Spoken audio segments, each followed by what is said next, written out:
Halo anak-anak hebat, selamat pagi. Apa kabarnya hari ini?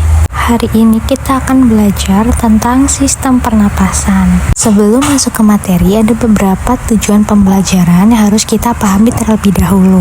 Yang pertama yaitu mengidentifikasi organ-organ penyusun sistem pernapasan manusia.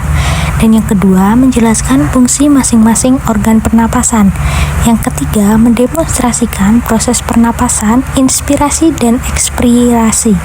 Yang keempat atau yang terakhir yaitu menyebutkan cara menjaga kesehatan sistem pernapasan. Sebelumnya ada yang tahu tidak, apa sih sistem pernapasan itu?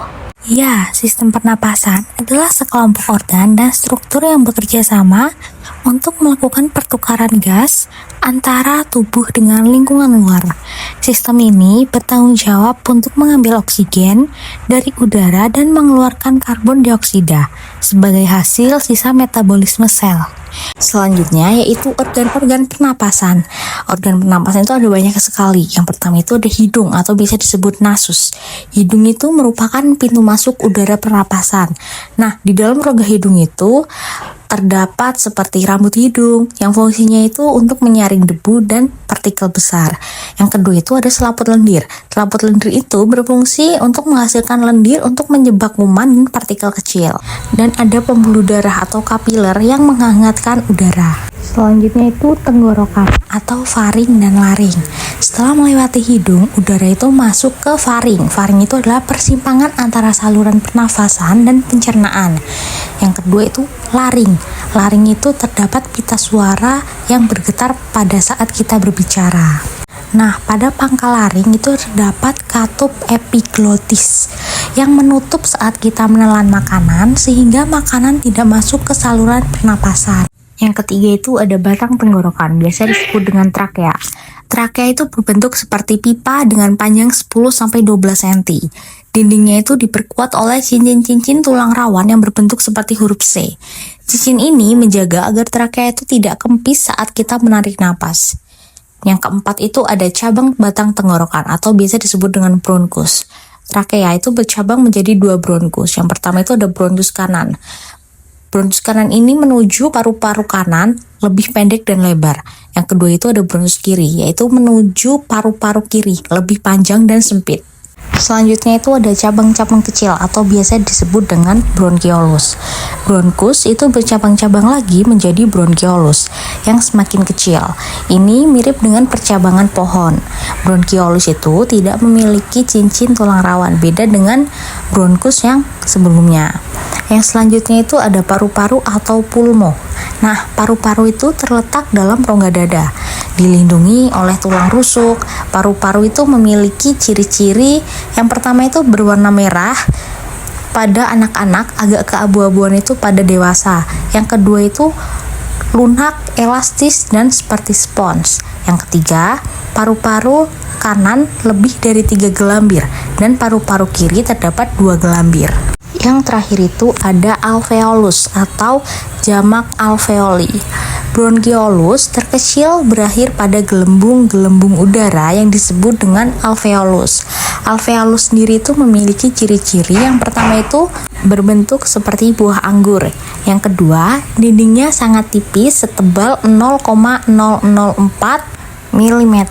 Yang ketiga, diliputi oleh pembuluh darah kapiler. Dan yang terakhir itu jumlahnya sekitar 300 juta buah. Selanjutnya ada fakta menarik nih tentang pernapasan. Yang pertama itu tentang frekuensi pernapasan. Nah, bayi baru lahir itu 30-60 kali per menit pernapasannya ya. Yang kedua itu anak usia sekolah itu sekitar 20-30 kali per menit. Dan orang dewasa itu 12-20 kali per menit. Kalau kalian gak percaya, coba hitung sendiri. Yang kedua itu ada kebutuhan oksigen. Saat istirahat, 250 mili oksigen itu per menit. Dan yang kedua itu saat beraktivitas berat, oksigen ini bisa mencapai 5000 mili per menit. Yang ketiga itu ada efisiensi alveoli. Jika semua alveoli itu dibentangkan, luas permukaannya itu mencapai 70 meter persegi, setara dengan luas lapangan tenis loh. Fakta yang menarik bukan? Yang selanjutnya itu ada kelainan dan penyakit pada sistem pernapasan. Yang pertama itu ada penyakit infeksi. Penyakit infeksi ini terdiri dari influenza atau flu yang disebabkan oleh virus dan gejalanya itu demam, pilek, batuk. Yang kedua ada pneumonia, yaitu radang paru-paru. Jadi alveolinya itu terisi cairan.